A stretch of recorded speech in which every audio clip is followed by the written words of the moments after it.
நீங்கள் பார்த்துக் கொண்டிருப்பது நியூஸ் 21 செய்திகள். தமிழ்நாடு செய்திகளை உடனுக்குடன் தெரிந்து கொள்ள நியூஸ் 21 செய்திகளை பாருங்கள். உண்மை, உழைப்பு, உயர்வு.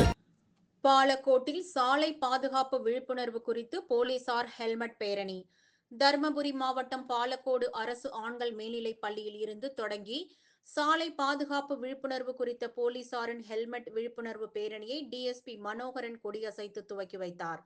ஒவ்வொரு ஆண்டும் ஜனவரி மாதம் சாலை பாதுகாப்பு மாதமாக கருதி சாலை பாதுகாப்பு குறித்த விழிப்புணர்வு நிகழ்ச்சிகள் நடைபெற்று வருகிறது. அதனை ஒட்டி இன்று பாலக்கோடு உட்கோட்ட காவல் எல்லைக்குட்பட்ட பாலக்கோடு, காரிமங்கலம், மாரண்ட அள்ளி, மகேந்திரமங்கலம், பஞ்சப்பள்ளி ஆகிய காவல் நிலையங்களுக்குட்பட்ட போலீசார் இருசக்கர வாகனங்களில் தாசில்தார் அலுவலகம், கடைவீதி, பேருந்து நிலையம், ஸ்தூபி மைதானம், காவல் நிலையம், புறவழிச்சாலை வழியாக ஊர்வலமாக சென்று விழிப்புணர்வு ஏற்படுத்தினர்.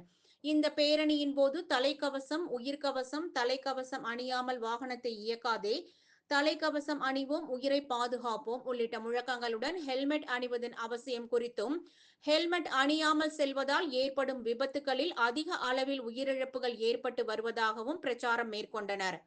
மேலும் போலீசார் தங்கள் குடும்பத்தினர் மற்றும் அவரது உறவினர்களிடம் கட்டாயம் ஹெல்மெட் அணிந்து வாகன ஓட்ட வலியுறுத்த வேண்டும் எனவும், ஹெல்மெட் அணியாமல் இருசக்கர வாகனங்களை இயக்கும் பள்ளி, கல்லூரி மாணவர்களின் பெற்றோருக்கு அபராதம் விதிக்கப்படும் என டிஎஸ்பி மனோகரன் தெரிவித்தார்.